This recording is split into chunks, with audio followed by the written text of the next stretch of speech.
Hey everyone, my name is Lucie. I am an artist, I'm a physician, and welcome to my channel and welcome back to those who've been watching for quite some time. So for today's painting, I am doing a Dutch pour. However, you'll see exactly how I mix my paints. So paint and water, how I do it, what I'm using, and you'll see how I created some custom colors just mixing one or two or three paints together and how I improvise at times. All right. So I hope you enjoy this particular painting.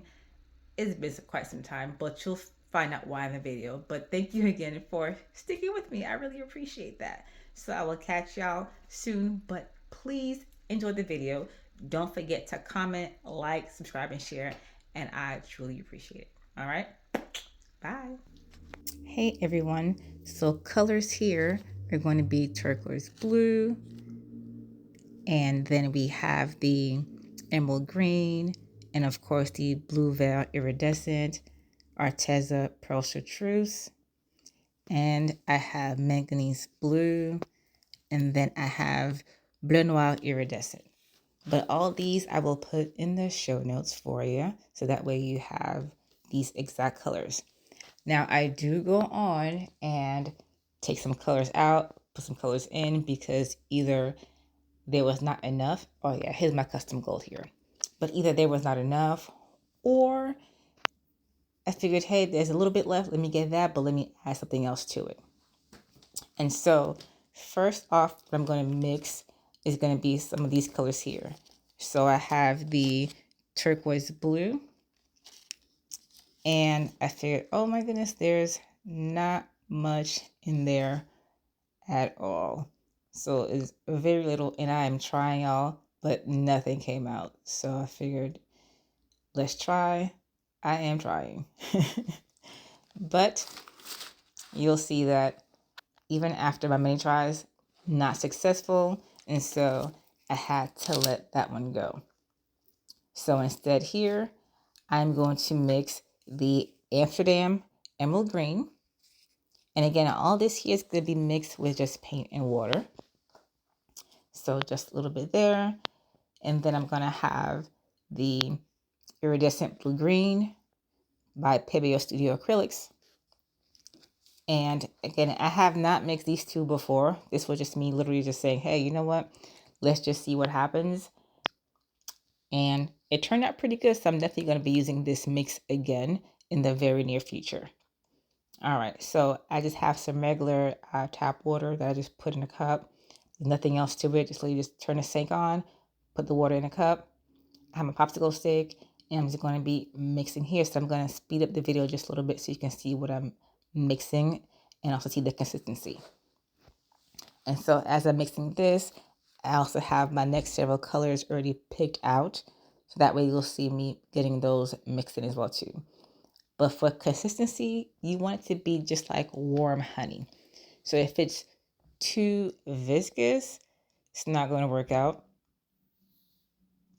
But if it's, just right, then it'll be, just okay.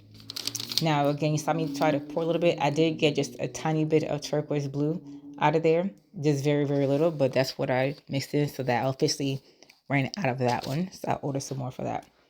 But again, warm honey. If it's like warm honey, then you're good to go. Next up, I have the Arteza, and it's the Pearl Chartreuse, or Chartreuse. I wanted that one to be by itself because it is a nice color standing on its own, and I really, really like that. Now, people always ask me, how do I get sales when it comes to my Dutch pours? Anything used with metallics is going to have some sales. And so the gold that I made just have some metallic to it. And so that's going to help to create some of these cells. And then when you get these mixed with some other ones, that'll happen also. But even the pearl paints can also get you some cells. Next up is going to be the Amsterdam manganese blue, and also mixed with the pebeo iridescent blue black. And so those two mixed together, I'm going to give it a go. But I also really do like the blue black on its own, so I am going to do that as well too. But as again, as you see me mixing, all of these will have a warm honey consistency. That is going to be the key when it comes to Dutch pours, but also making sure there's plenty of, well, not too much paint, but enough paint on your canvas or on your surface to be able to move the paint around in a general direction. And so for my base, I'm going to have the Amsterdam white. And again, it's just paint and water, literally, that I'm only mixing everything with. So here's my Payne's Gray by Amsterdam that I'm mixing also. Because I do love a Payne's Gray with some blue together in a pour. They turn out wonderful. And like the effect that it has when you're looking at the painting with a bright light or LED light is stunning. And so you'll see the painting when it's wet, you'll see it when it's dry. However, you'll see it that when it's wet and I'm shining the light on it. So I have like the ring light and my camera flash on, that the effect that comes off made it seem as if I used like a kind of filter on it, but there was no filter used. It was just literally strictly just light, a whole lighting effect that this painting does, which I absolutely love. So here's the colors that I mixed. And again, you see that paint and water. Now I'm going to have my gold. There we go. And I also have the white base, which is from Amsterdam. And again, just paint and water. Now, because I just mixed all this, there's a lot of air bubbles. Typically, I'll wait a few days or so before I even start to do this, but I didn't want to wait. And plus, where the studio is versus where I was going to be heading, two different areas, and we were going to have a quote-unquote snowstorm here.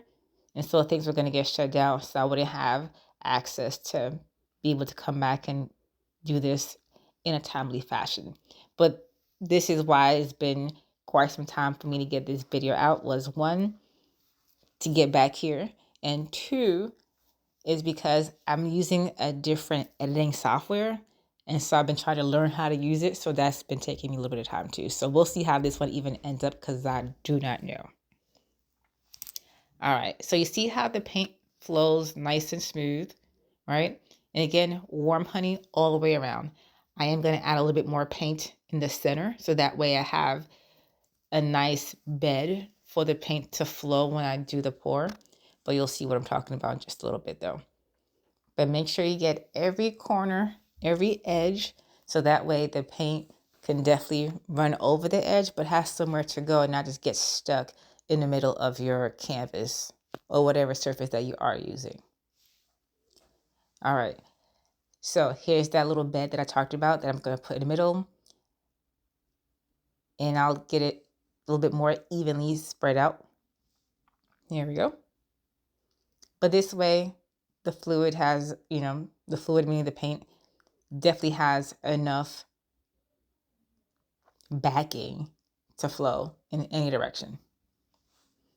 The key thing is you don't want to put too much, because if you do, then, there's going to be thick, on the canvas when it dries. It's going to take a longer time to dry because the various layers, and you're going to feel there's a lot of, bumps. Unless if you're going for a textured feel, which I do at times.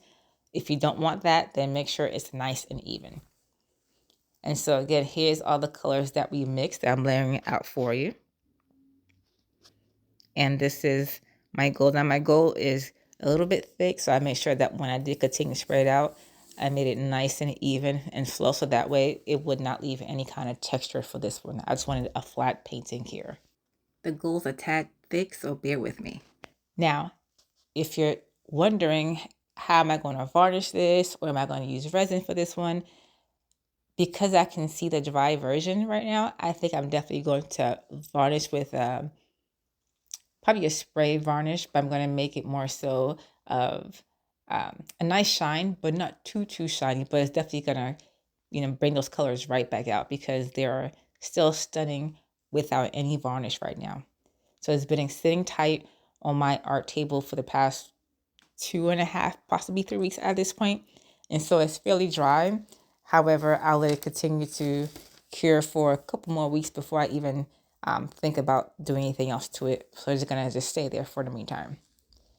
I had a little bit of paint left over, And I didn't want to just leave it off to the side, so I figured why not just put it around and go from there. But here goes all those air bubbles because I mix every paint on here outside of the gold today. Therefore, there's tons of bubbles, but when it does dry, those go away. Here we go. All right, so I hope you enjoyed this. Don't forget to like, comment, subscribe, and share, and I will catch you guys next time.